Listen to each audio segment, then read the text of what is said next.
El metabolismo es el proceso global a través del cual los sistemas vivientes adquieren y utilizan la energía libre para llevar a cabo sus funciones. Existen tres fuentes fundamentales de las cuales se obtiene energía: los carbohidratos, los lípidos y las proteínas. Por lo general los obtenemos principalmente de los alimentos. Es por eso que es bueno llevar una dieta balanceada y no someterse a periodos muy largos de inanición. Después de la ingesta de nutrientes, la mayoría pasan del intestino por medio de la vía portal hacia el hígado para su procesamiento y distribución, excepto por los triglicéridos de la dieta, que son metabolizados principalmente por el tejido adiposo. Los procesos metabólicos se dividen en dos diferentes: catabólicos y anabólicos. Las reacciones catabólicas son el conjunto de reacciones por medio de las cuales los nutrientes o constituyentes celulares son degradados en sus componentes, es decir, a sus productos más sencillos. Estos procesos consisten en reacciones de oxidación cuya finalidad es la obtención de energía. Las reacciones anabólicas son el conjunto de reacciones por medio de las cuales se sintetizan biomoléculas complejas a partir de precursores más sencillos. Estas reacciones consumen energía y consisten en procesos de reducción. El ATP es un compuesto de alta energía que sirve como puente entre el catabolismo y el anabolismo. Podemos resumir las vías metabólicas que abarcan la síntesis y degradación de glucosa, ácidos grasos y aminoácidos de la siguiente manera: glucólisis, gluconeogénesis, degradación y síntesis de glucógeno, síntesis y degradación de ácidos grasos, el ciclo de Krebs, fosforilación oxidativa y síntesis y degradación de aminoácidos. Glucólisis. La glucólisis es una secuencia de reacciones enzimáticas que se dividen en dos etapas, en las que una molécula de glucosa se convierte en dos moléculas de piruvato. Etapa 1, o de inversión de energía. La glucosa es fosforilada por la hexocinasa y luego experimenta una ruptura para producir dos moléculas de gliceraldehído 3-fosfato.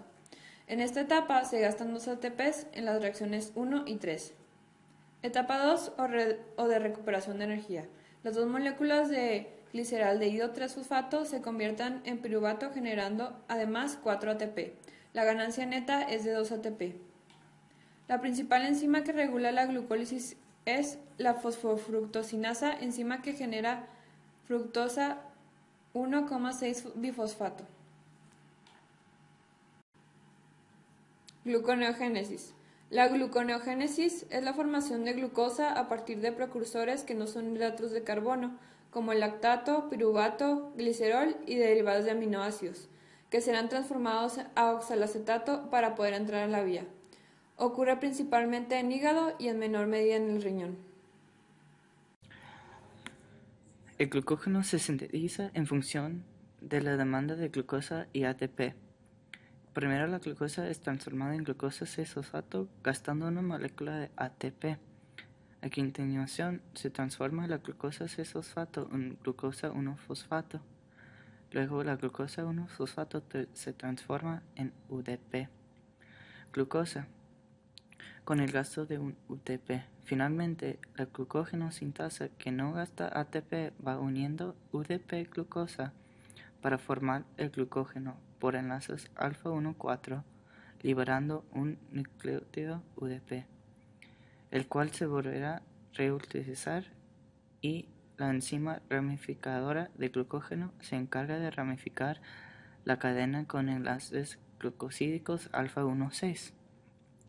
Para la degradación de glucógeno, la enzima glucógeno fosforilasa va quitando glucosas de una rama de glucógeno hasta dejar 4 moléculas de glucosa en la rama.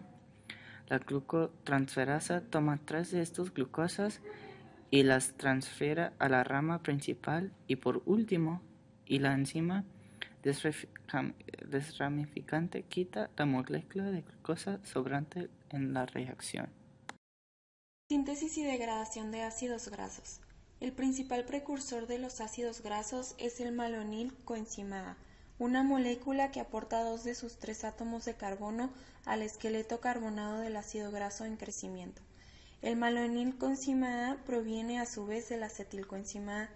Todas las reacciones de síntesis de ácidos grasos tienen lugar en el citosol de las células. El malonil coenzima A se forma a partir de acetilcoenzima A y de bicarbonato, reacción que consume ATP y que está catalizada por la acetilcoenzima A carboxilasa, enzima que requiere biotina como cofactor. La beta-oxidación de los ácidos grasos lineales es el principal proceso productor de energía. Es una secuencia de 4 reacciones en que se separan fragmentos de 2 carbonos desde el extremo carboxilo de la molécula. Estas 4 reacciones se repiten hasta la degradación completa de la cadena y son oxidación por FeAD mediante la enzima acilcoenzima A deshidrogenasa, hidratación, oxidación por NAD y tiólisis. El ciclo de Krebs. El ciclo de Krebs consiste en la formación de citrato, una molécula de 6 átomos de carbono, mediante la reacción de la acetilcoenzima A con oxalacetato.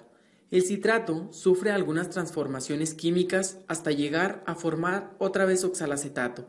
La reducción del número de átomos de carbono a lo largo del ciclo ocurre porque el compuesto pierde 2 grupos carboxílicos como dióxido de carbono, respectivamente en el paso 4 y 5.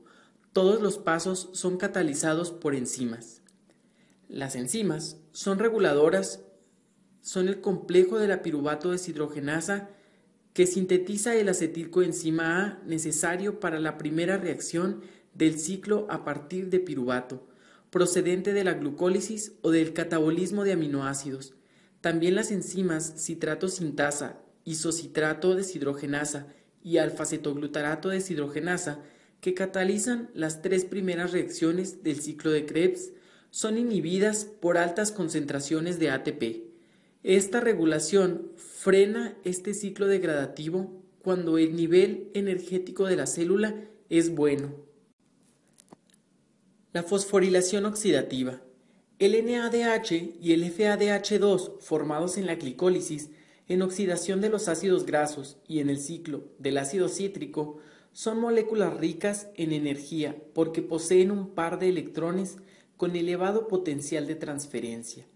Cuando estos electrones se transfieren al oxígeno molecular, se libera una gran cantidad de energía que puede ser utilizada para generar ATP.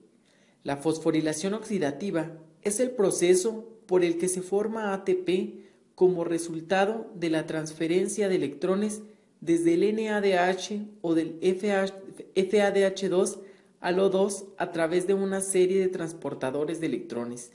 En los organismos aeróbicos, esta es la principal fuente de ATP.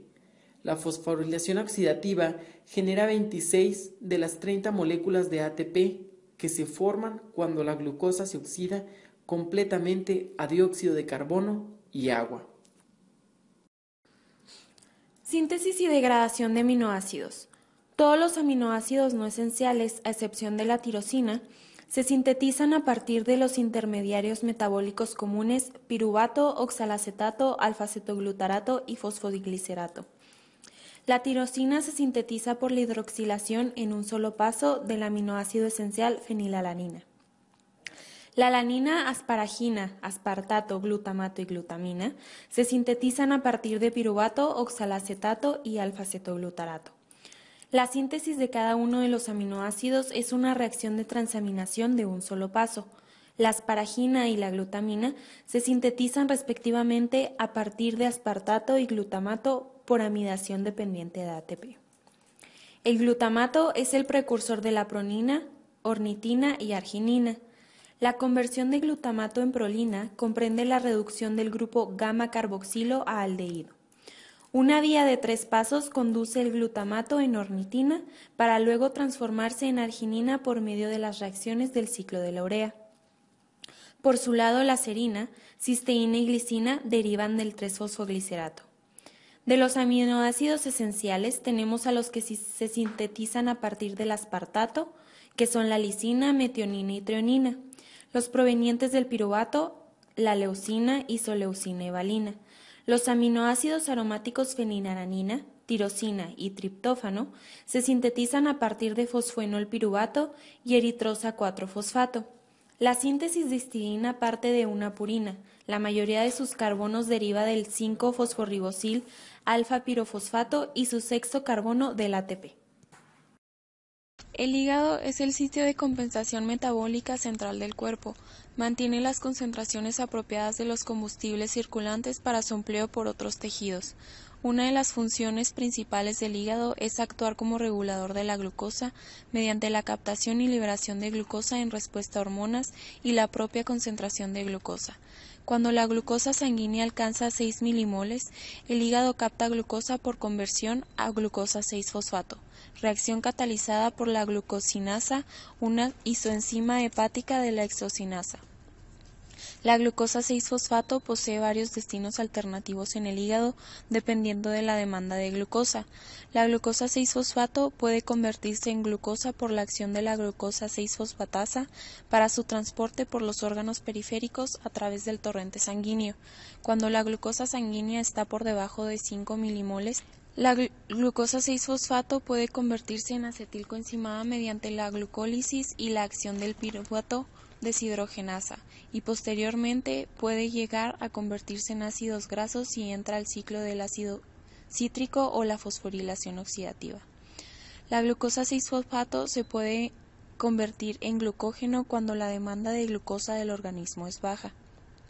Por último, la glucosa 6-fosfato puede degradarse por la vía de las pentosas fosfato para generar NADPH requerido para la biosíntesis de ácidos grasos y otros compuestos. Además, el hígado puede sintetizar ácidos grasos que se degradan cuando la demanda de combustibles metabólicos es alta. Estos se degradan a acetilcoenzima A y luego a cuerpos cetónicos por su exportación a los tejidos periféricos.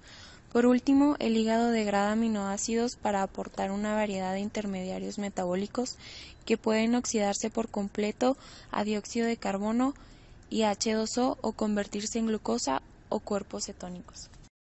Existen dos vías muy importantes entre órganos que son el ciclo de Cori y el ciclo de la glucosalanina.